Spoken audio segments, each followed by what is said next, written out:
Live in 3, 2, 1. This just in. A young girl recently identified as Caroline Pyman has been found dead in the changing room of a local university.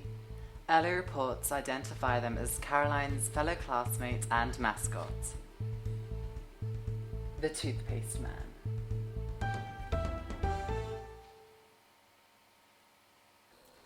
Hi, my name's Cole.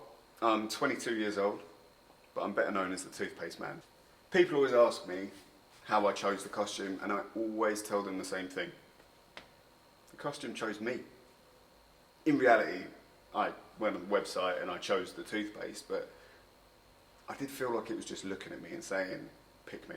It was also the cheapest one there, which heavily influenced the decision.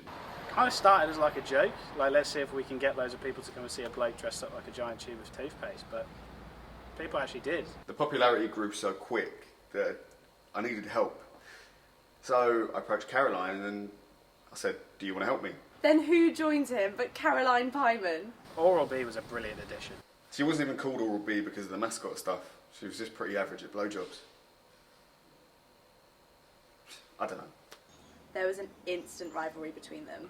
She just had more charisma than Cole. Like with Cole, he was just a bloke dressed up in a costume, but with Caroline, I really believed that she was a toothbrush. I don't know, I think the toothbrush just seemed to be more of a fan favourite. I felt like I just connected more with a toothbrush. Like, yeah, you use toothpaste, but you use it for like 10 seconds. You use a toothbrush for at least 2 minutes. Everyone thought of Cole as a loser, whereas Caroline was quite liked around school. Plus, you can brush your teeth without toothpaste. What are you going to do with toothpaste if you don't have a brush? Cole got a lot of attention from being the toothpaste man, but it didn't help him all that much socially. I mean, yeah, you could use your finger, but you're just going to smear it all over your teeth. Then how would you get it off? You go crawling straight back to the brush. It became the toothpaste and the toothbrush. We were a team. I used to joke that if I didn't turn up to a game with her, then I would have been booed off the pitch. But, I mean, that's why I wouldn't have killed her, you know? Like, I keep saying to my lawyer, why would I have killed her if it would have left me without my brush? Cole was by far, out of all the clients I've ever had, the hardest to represent. And I don't mean by his case. If anything, I think I could have got him off pretty easily. The issue was him. He was in the bottom of most classes. I don't really think he was going to graduate. I'm not, like, brainy in the typical sense, but I've got street smarts. The kid's a fucking idiot. And I don't say that lightly. Not just below average, the kid brings down the average single-handedly. We had very different approaches to the case. Okay, what about when you stand up and say, how can they prove I did it? As soon as they start to present their case, you do it. You be them. Who? The prostitution. The prosecution. Yeah, them two. So you'll say, how can you prove that my client did the murder?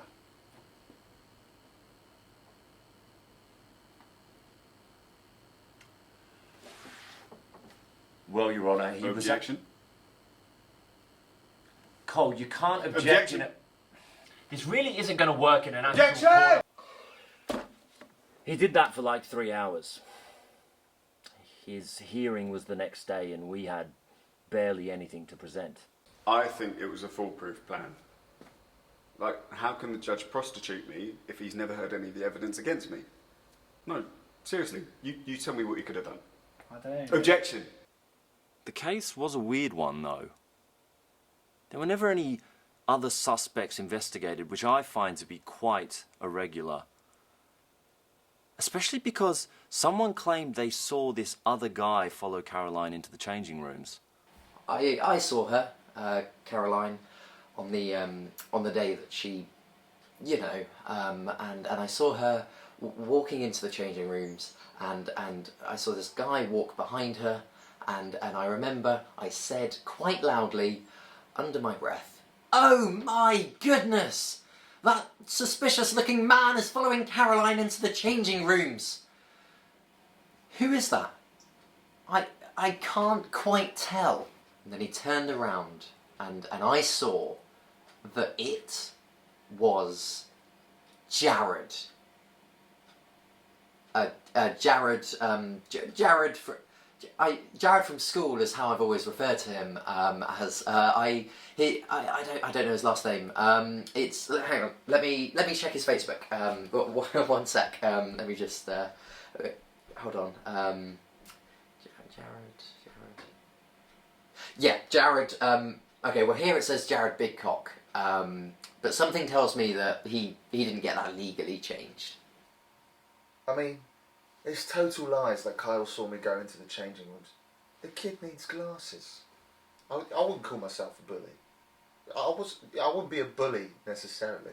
I mean, it depends on what you class as bullying, like name calling or like actually physically assaulting someone.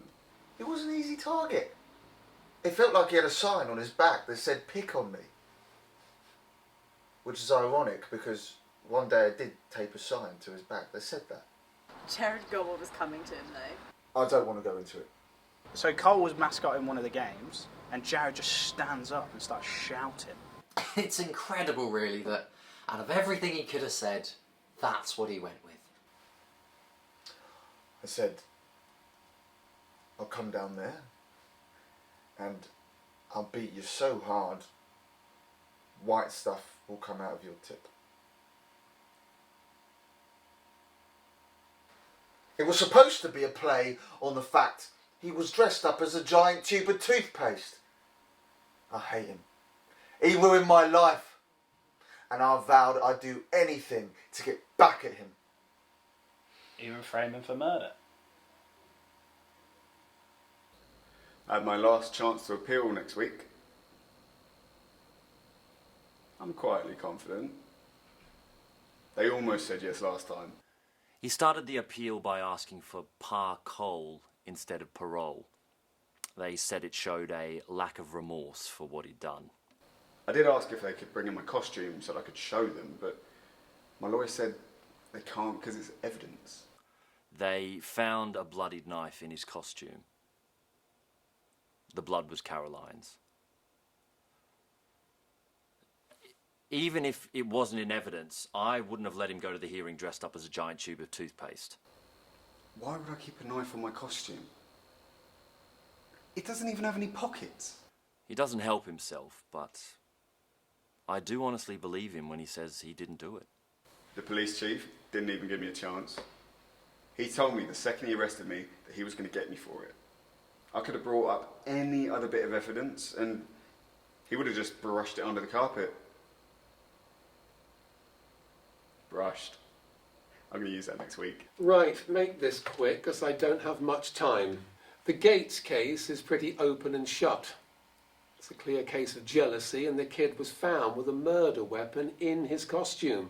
I've been doing this a long, long time, and when you have a case that is as clear as this, I don't even bother doing any further tests. The boy is a murderer, and he'll try and convince everyone otherwise, but at the end of the day, the facts don't lie, and that's all I have to say.